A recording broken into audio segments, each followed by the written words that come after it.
नमस्कार दोस्तों, हरे कृष्णा, राधे राधे। व्रत विधि उपाय में सभी लोगों का स्वागत करती हूँ। दोस्तों, आज हम देखेंगे कि घर पर आसान तरीके से कैसे हम बना सकते हैं हवन सामग्री। तो यहाँ पे मैंने ले लिया है हवन सामग्री।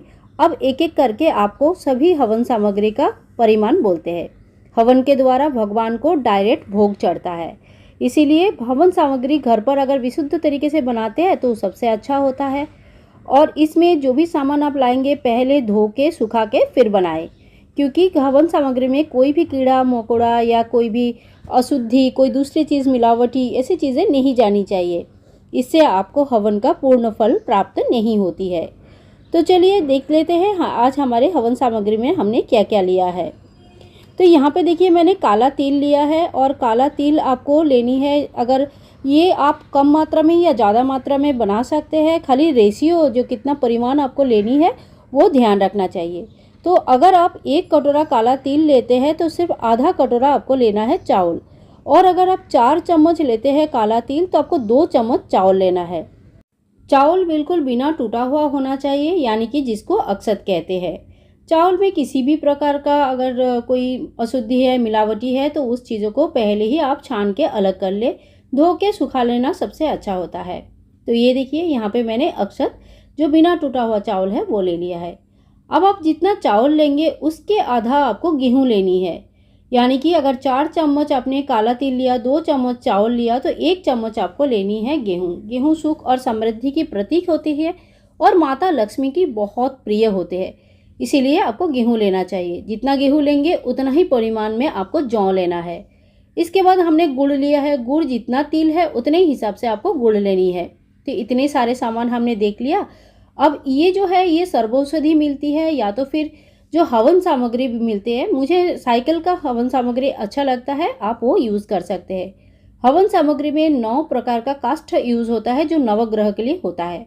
साथ में बहुत सारी औषधियाँ होती है जो घर में व्यवस्था नहीं कर सकते, इसीलिए थोड़ा सा भी हवन सामग्री अगर आप मिक्स करते हैं तो आपके वो चीज़ भी पूर्ण हो जाती है। आप किसी भी अच्छे ब्रांड का हवन सामग्री यूज़ कर सकते हैं। इसके अलावा आपको लेनी है पंचमेवा। पंचमेवा में बादाम, किशमिश, सूखा नारियल और मखाना, काजू इत्यादि जो भी है, आपको 5 तरह का मेवा लेना है। सभी सूखा होना चाहिए, इसमें गीली चीज़ में यूज़ नहीं कर रही हूँ। ये है गाय की शुद्ध घी। और गाय के अगर शुद्ध घी घर पर बना है तो बहुत अच्छा है, नहीं तो जैसा मार्केट से भी ले सकते हैं। थोड़ा सा गुगुल लोबान धूप का ले लीजिए और ये प्रज्वलित करने के लिए बहुत अच्छा होता है। साथ में यहाँ पे मैंने थोड़ा सा हनी लिया है, यानी कि शहद। अष्टगंधा मैं डालती हूँ क्योंकि इसमें हवन जब होता है तो बहुत अच्छा खुशबू आती है। साथ में चंदन की पाउडर। और अब मैं दिखाती हूँ आपको 2 और चीज़ें। जैसे ये है लौंग और इलायची। इलायची और लौंग, जो ग्रीन इलायची है वो लेनी है और फूल वाली लौंग लेनी है। बिना फूल का लौंग का पूजा नहीं होती है। साथ में आप ले लीजिए कपूर। 5, 7, 11 या बहुत ज़्यादा परिमाण में बना रहे हैं तो कपूर का परिमाण भी आपको बढ़ाना होगा। यानी कि कहने का मतलब है हर चीज़ का परिमाण आपको अकॉर्डिंगली बढ़ाना होगा। तो चलिए अभी फटाफट बना लेते हैं घर पर ही।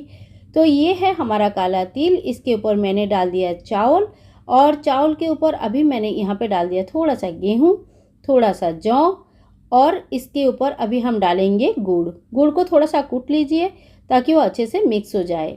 तो इसी तरह से गुड़ जब डाल देंगे तो इसके बाद ये जो हवन सामग्री हमने लिया था, आप चाहे तो सर्वौषधि और 9 प्रकार का काष्ठ अगर आपको मिलते हैं तो उसको भी टुकड़ा करके डाल सकते हैं।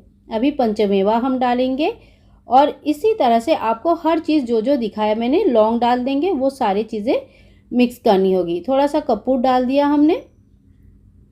अब जो है ये जो गुगुल लोबान लिया था मैंने, थोड़ा सा गुगुल लेना है, वो मिक्स कर देंगे।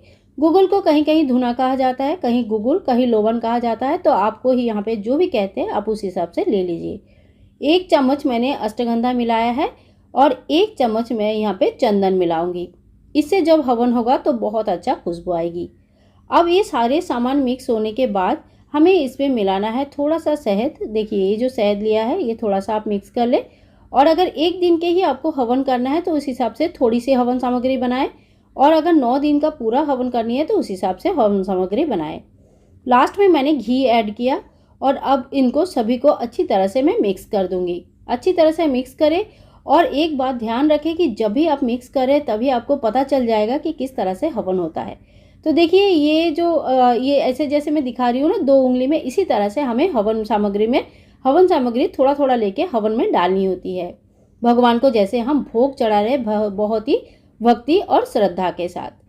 तो इसी तरह से हवन करना है। बहुत दूर में खड़े होकर दूर से ऐसे फेंक दिया तो इस तरह का जो हवन होता है ना, वो हवन मान्य नहीं होती है। वो हवन जो भगवान ग्रहण भी नहीं करते हैं।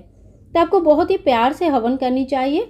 घर पर करें तो छोटे हवन करें, बहुत ज़्यादा आग हो जाता है तो उसमें कंट्रोल करना भारी हो जाता है, तो मुश्किल होता है। इसी तरह से कांच का आप जार ले लीजिए जो एयर टाइट है। कांच का जार में भभूति लगने का चांसेस कम होती है और चीज़ें खराब होने की चांसेस कम होते हैं, जबकि प्लास्टिक में ये चीज़ें जल्दी खराब होती है। कांच के जार में आपको इसको स्टोर करके रखनी है और आपकी हवन सामग्री तैयार हो गया। तो दोस्तों ये सरल विधि आप लोगों को कैसे लगा ज़रूर बताना। अगर अच्छा लगा है तो आप भी घर पर इसी तरह से चैत्र नवरात्रि में हवन सामग्री बनाएं। मिलते हैं नेक्स्ट वीडियो में, लेकिन जाने से पहले एक लाइक ज़रूर कर दीजिए और अगर अभी तक सब्सक्राइब नहीं किया है तो सब्सक्राइब भी ज़रूर कर लीजिए। हरे कृष्णा, राधे राधे।